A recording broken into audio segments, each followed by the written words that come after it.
This is a 2022 Cavallino Classic Ferrari show that takes place in fabulous Breakers Hotel in the old city of Palm Beach, Florida. A town better known for old men with formaldehyde in their veins, stripper poles in dog parks, and Donald Trump.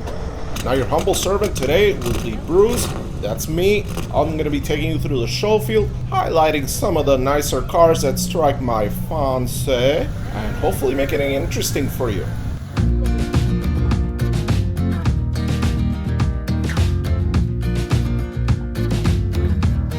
One final thing before we kick it off, I'm going to ask you, as usual, to subscribe and hit that like button. Let's go!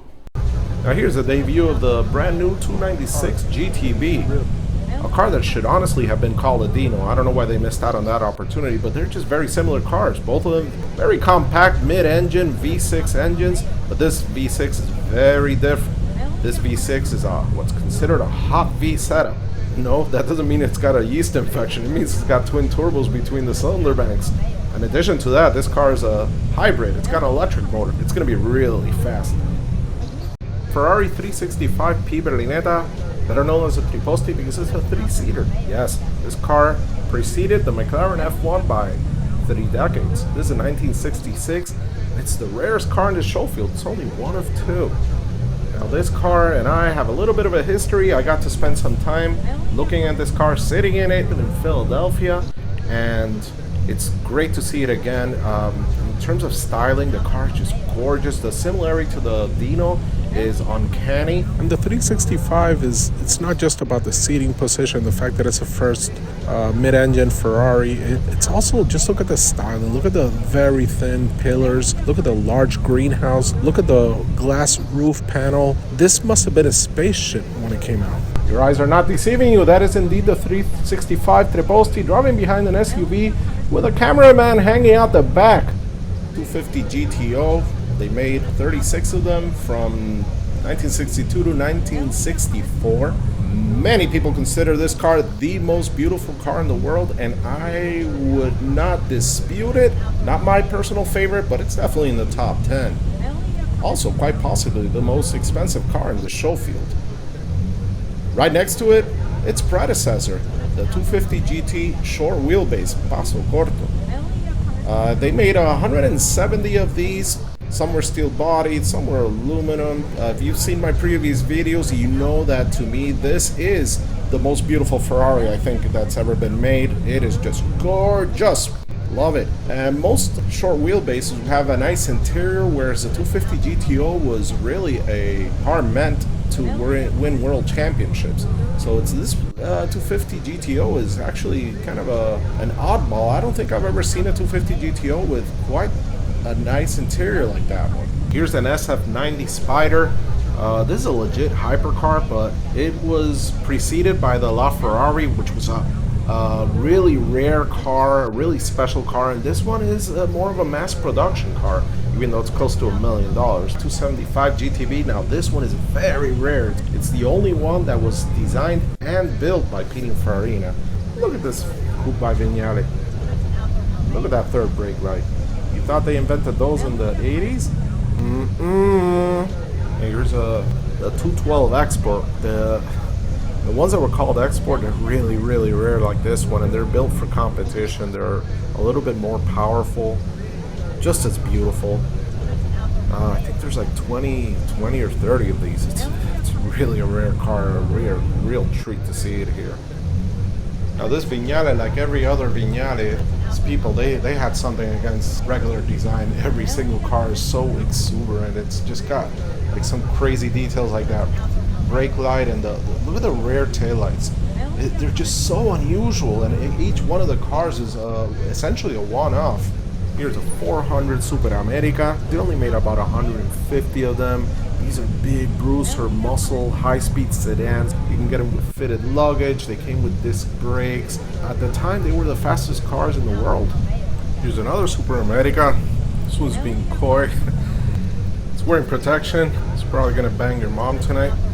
And here's the third Superamerica today on the show field. This one is the best looking one with that gray with red leather interior. It is probably the reason why they put it front and center in the field.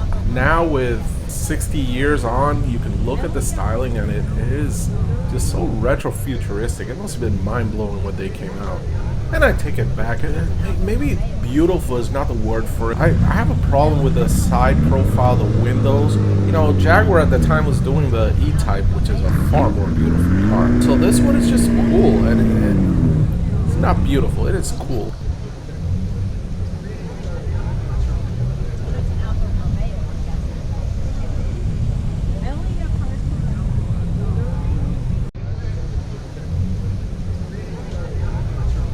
.812 Competizione.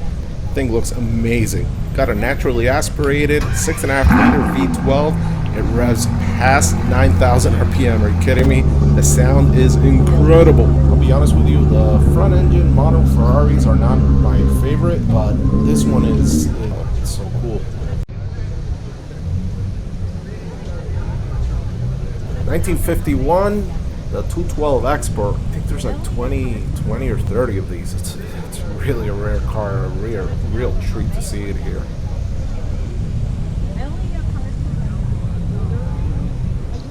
(1955) Ferrari 191 LM. This is one of 4 cars that were built by Ferrari to compete in Le Mans 1955. Very unusual car. The body's by Scaglietti. The other 3 are a little bit different design. This one is lower to the ground. The shape is a little curvier. But what really sets this car apart is that it's a straight 6 4.1 liter engine. I've never seen a straight 6 Ferrari. Never heard of a straight 6 Ferrari. That, my friends, is a straight 6 Ferrari. And I am not the expert, but I'm still shocked when I get surprised. I'm surprised by my surprise. 250 Zagato Coupe, one of only 10. The Zagato styling house was at the cutting edge. Look at the car. Look at how beautiful it is. Look at the signature double bubble roof. The wheels fill out. The wheel wells so tight. This might be my favorite car here.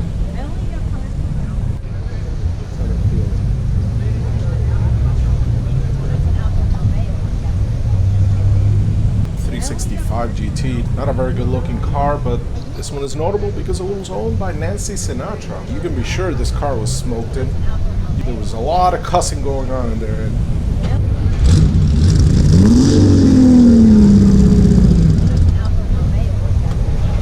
Hey, that's my car!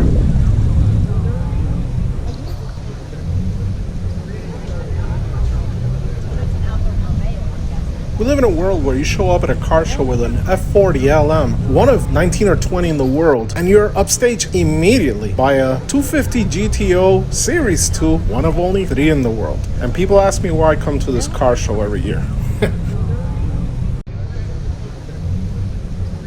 Look at this guy going through his OnlyFans, just having some guy wipe his car down.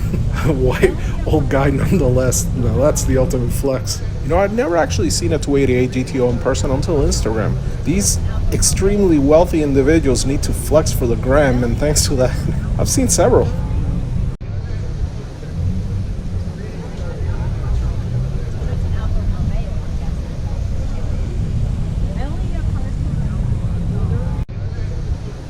This is really special. 333 SP. This is the very first one they built out of like 40 of them. This car shares its 4 liter V12 with the F50 road car.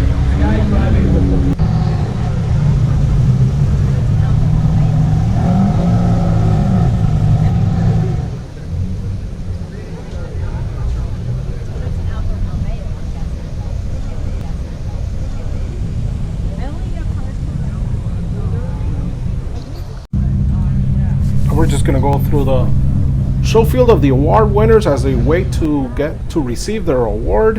An F40, a 246 GT, another F50, 355 GTB, beautiful in that maroonish color. 512 Testarossa 512M, the very last model, not my favorite one because of those damn wheels, but that color is insane. Never seen that color before. Now this one is a 512 TR. That's my favorite version of it with those beautiful wheels. Here we got another yellow Enzo. 288 GTO, a different one, and yet another yellow Enzo over there. So that's 3 that we've seen today.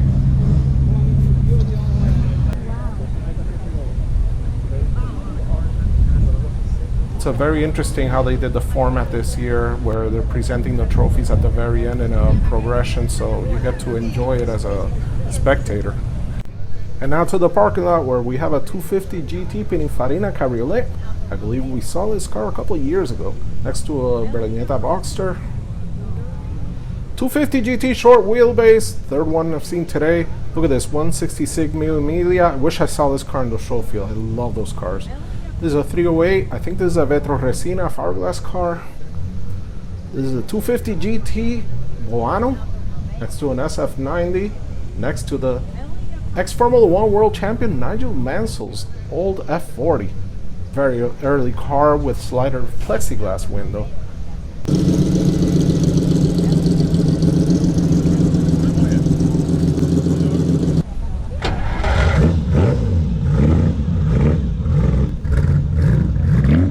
When I tell you that a 400 Superamerica sounds good, I'm not kidding.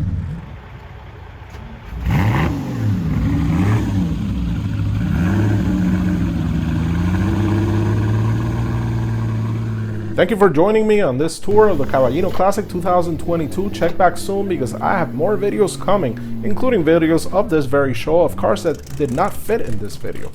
Thank you.